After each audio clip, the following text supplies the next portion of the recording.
तो वो बात यहाँ कही जा रही है कि वेद बड़े ज़ोर शोर से आपको ये कह रहा है कि यन्न दुखे न संभिन्नम न च ग्रस्तम अनंतरम अभिलाषोपनीतंच तत्पदम स्वपदास्पदम, ऐसा स्वर्ग होता है। स्वर्ग शब्द का अर्थ, स्वर्ग शब्द का ये अर्थ होता है, पर ये लागू कहाँ करोगे? वो स्वर्ग कहाँ पर है, कौन से जगह पर वो बताया गया है, वो तो आपको बताना पड़ेगा, नहीं तो वो निरवकाश होगा। श्री महाप्रभु जी कहते हैं कि हम आपको उसकी व्यवस्था बतलाते हैं।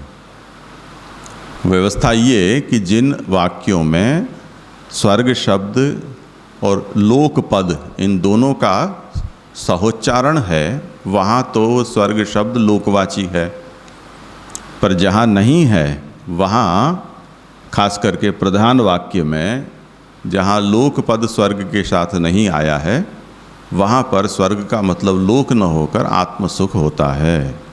ये उसकी व्यवस्था हुई।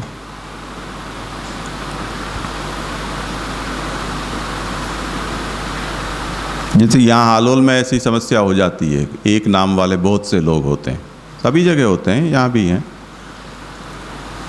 अब हमने उस नाम का उच्चार किया और चार लोग हाँ बोलो जी क्या काम है, ऐसा करके आते हैं। फिर हमको उसमें से नहीं आप नहीं, आप नहीं, आप, ऐसे किसी को ना करना पड़ता है। आया ना समझ में? अब अचानक चार लोग आए एक नाम के और चारों को हमने कहा कि नहीं आप नहीं कोई और, तब फिर ये प्रश्न होगा कि वो कौन? पांचवा तो कोई होगा तभी तो कहा होगा कि चार नहीं पर और कोई और, वरना वो निरवकाश हो जाएगा। उस तरह से स्वर्ग स्वर्ग बोला जाता है, पर जहाँ लोक के साथ स्वर्ग शब्द का उच्चार है तो वहाँ लोक रूप स्वर्ग है, जहाँ नहीं है वहाँ पर आत्मसुख समझो। सीधी सी बात है।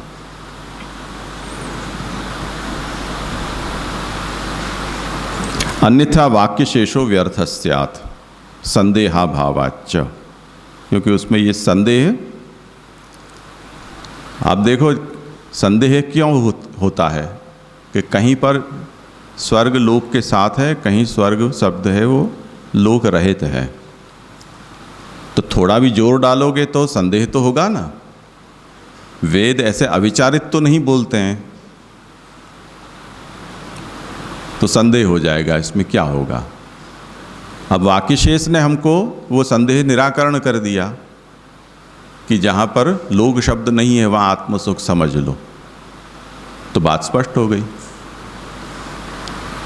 अतः स्वर्ग शब्देन उभयमपि संग्राह्यम, इसलिए हमारा सिद्धांत ये है कि स्वर्ग शब्द से हमें लोक और आत्मसुख इन दोनों का संग्रह करना चाहिए।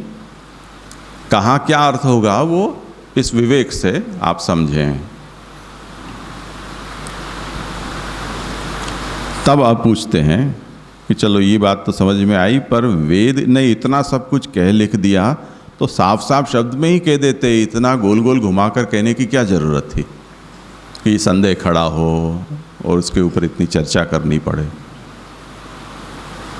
कि तर्हि वेदे प्रधान वाक्येषु निसंदिग्ध एव स्वर्ग शब्द कथम न प्रयुज्यते।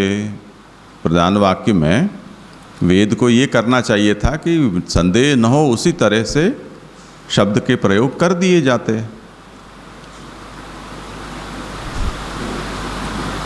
तो तत्र आह,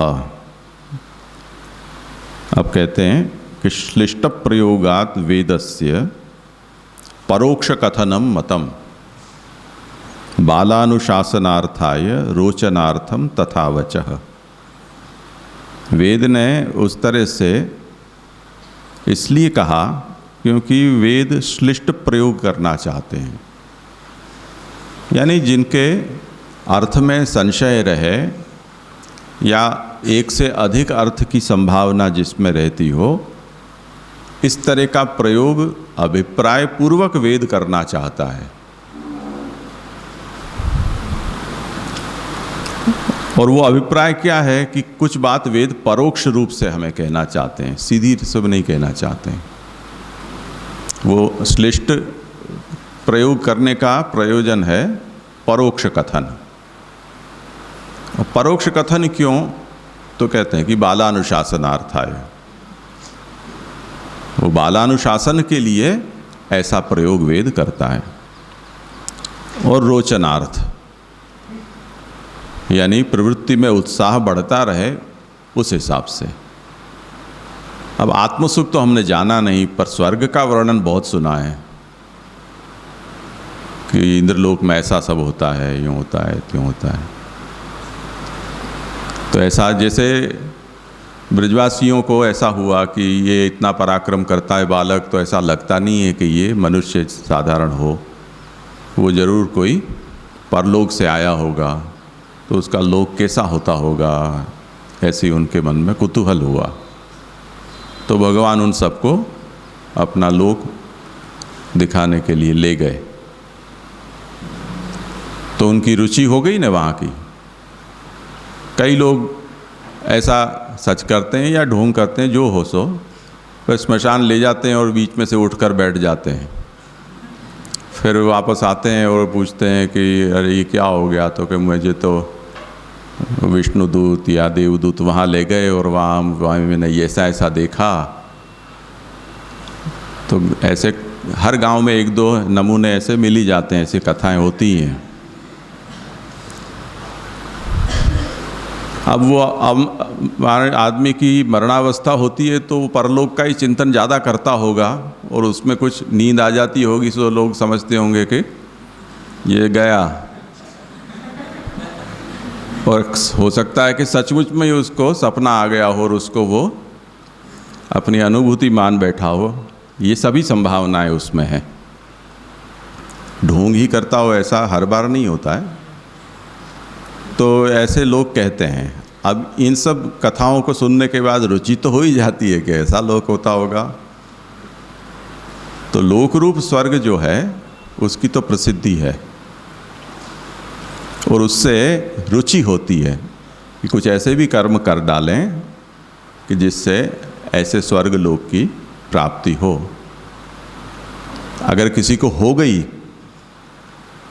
तो शास्त्र चरितार्थ हो गया, किसी तरह से वो शास्त्र के दायरे में तो आ गया ना।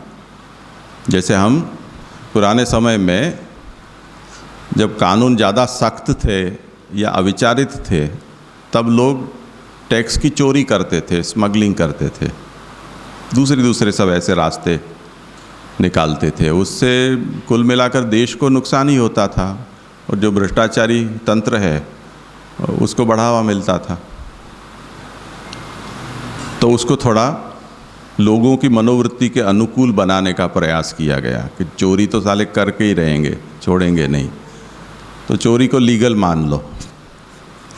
जैसे घूस तो लोग लेंगे ही और देंगे ही, तो घूस को ही अब लीगल बना दो, ऐसे ही डिमांड आती है आजकल। तो अब उस तरह से उसको ढीला करने पर वो कानून के दायरे में बात आ गई। अभी इन दिनों में जैसे वैक्सीन लेने में लोग डरते थे, उनको भड़काया जाता था, खास करके मुसलमान और ये लोग, कि वैक्सीन नहीं लेनी चाहिए। ग्रामीण प्रदेश के भी बहुत लोग वैक्सीन लेने के विरोधी होते थे। अब वो तो मूर्ख हैं, मूर्खों के कारण दूसरों को तकलीफ हो वो कब तक चलाया जा सकता है। तो मूर्खों को उन्हीं की भाषा में समझाया जाना चाहिए। तो पंकज बाबा, भूषण बाबा कहते थे कि गोकुल के आसपास के गांव में जब वैक्सीन लेने के लिए गए सरकारी लोग, तो गांव के गांव ने उनको भगा दिया वहाँ से कि हमको कोई वैक्सीन की ज़रूरत नहीं है, कोई कोरोना जैसा कुछ होता नहीं है। तो बेचारे चले गए। अब वो क्या करें, मारें कूटें उनको। तो अब उनको वैक्सीन लेने के लिए ये कि एक युक्ति की गई कि सरकार ने कोई योजना बाहर निकाली है और वैक्सीन का प्रमाण पत्र होगा, उसको वो लाभ मिलेगा। तो गांव के गांव सब वैक्सीन लेकर आ गए।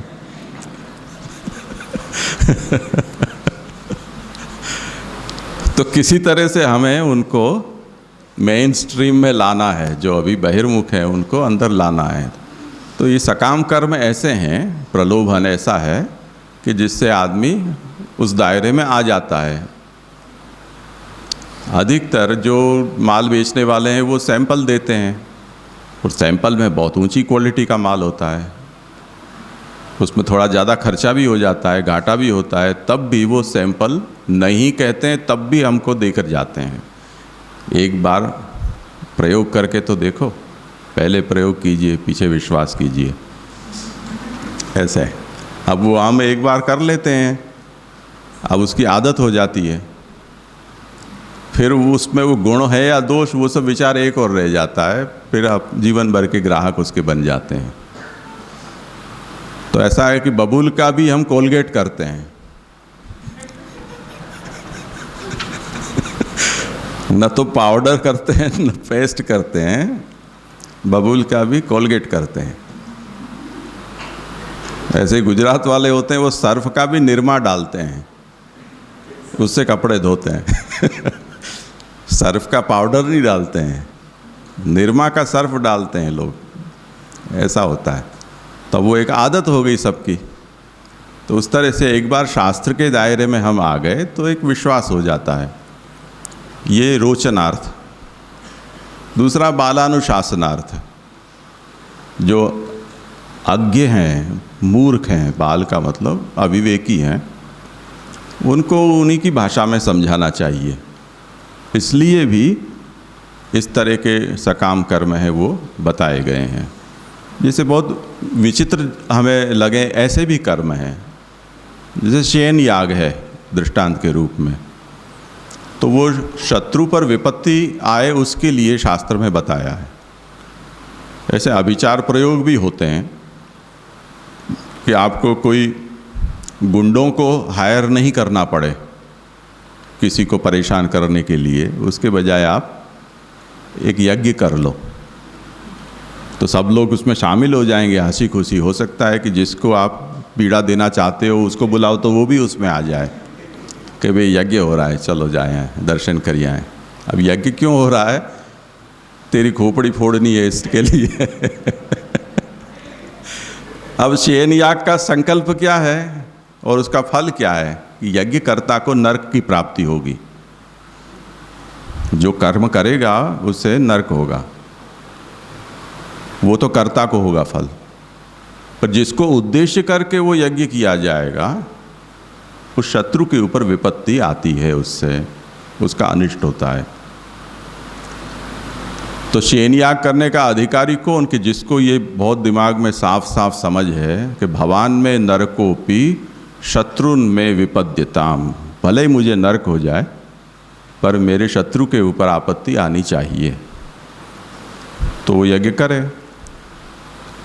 अब यज्ञ से ये फल होता है। अब ऐसे यज्ञ को बताने का वेद का क्या अभिप्राय, ऐसा क्यों बताना चाहिए? ये तो अत्यंत लौकिक काम है जो किसी भी तरह से किया जा सकता है, उसमें यज्ञ की क्या ज़रूरत है? जैसे हम रामायण के युद्ध में, हम लंका युद्ध में देखते हैं कि इंद्रजीत ने यज्ञ का आरंभ किया। अगर वो यज्ञ संपन्न हो जाता तो उसे कोई हरा नहीं सकता। तो हनुमान जी आदि पहुंचकर और उसमें कुछ विघ्न करके और उस यज्ञ को पूर्ण नहीं होने दिया। तो ऐसे प्रयोग वेद में कहे गए हैं। पर इन प्रयोगों को भले कोई करे या न करे, पर पुराणों में उनका वर्णन पढ़कर उस तरह की मनोवृत्ति वाला है वो अगर लौकिक उपाय करने के बजाय शास्त्रीय उपाय से कुछ करना शुरू करे तो शास्त्र में उसका प्रवेश हो गया, ये उसका मतलब है। जैसे हमको सरकार कोई भी विरोध प्रदर्शन करने के लिए मना नहीं करती है, पर परमिशन बिना आप विरोध करोगे तो आपको पकड़ लेंगे। आप पहले जाकर जो भी संबंधित अधिकारी हैं उसको आप एक आवेदन दे दो कि हम विरोध प्रदर्शन करने के लिए इतने लोग इकट्ठे होने की संभावना है, हमें उसकी छूट दो और हमें प्रोटेक्शन दो।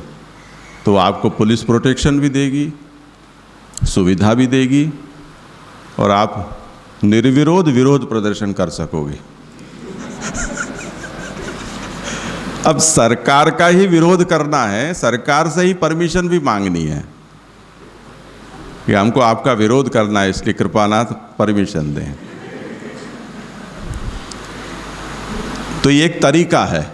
जैसे महाभारत युद्ध में ये आया है कि जब युद्ध आरंभ हो रहा था तो अचानक युधिष्ठिर उतर गए रथ से और शत्रु सेना की ओर चले गए। तो सब लोगों ने बिगुल बजा दिए, ढोल पीट दिए कि तो देखते ही हार गए, शरणागत होने जा रहे हैं। तो उन्होंने जाके भीष्म को प्रणाम किया, द्रोण को प्रणाम किया और जितने जितने शल्य आदि थे उन सबको प्रणाम किया और हाथ जोड़ के युद्ध की आज्ञा मांगी कि हम अब आपके सामने युद्ध करना चाहते हैं, आप हमें आज्ञा दें, आशीर्वाद दें।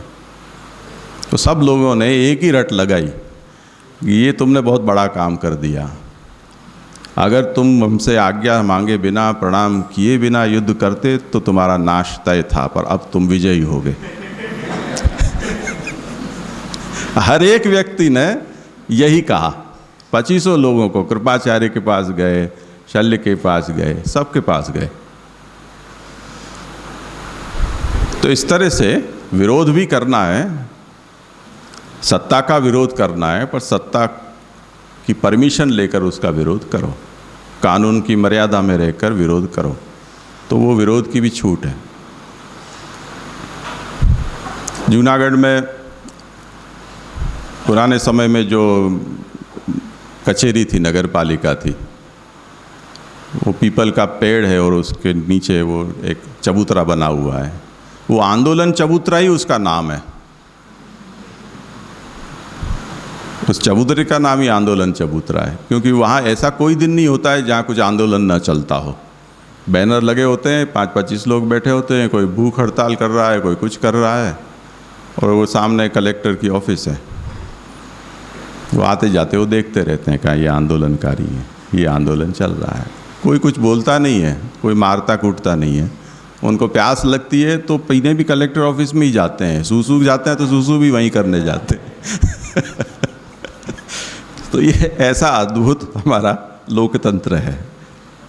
अगर चीन या ऐसा कोई प्रदेश हो तो वहाँ ये नहीं चलता है। वो तुरंत देश की बस्ती के आंख में से उतने लोग कम हो जाते हैं अगर चीन जैसा देश हो तो। आज 25 आंदोलनकारी आए थे, देश की बस्ती में से 25 कल गायब।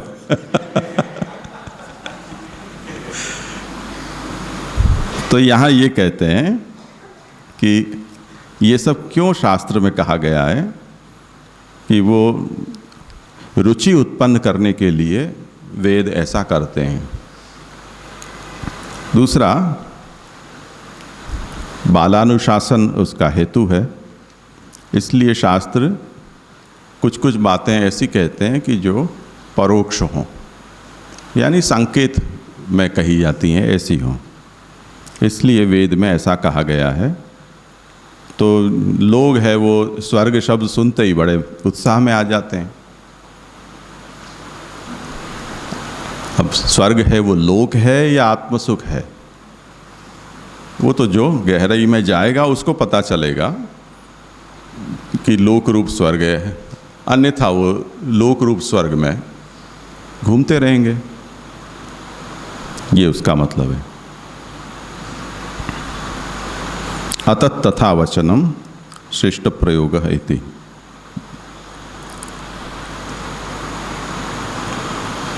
साढ़े 5 हुए हैं, तो यहाँ अभी थोड़ा विराम कर लें, उसके बाद आगे बढ़ेंगे।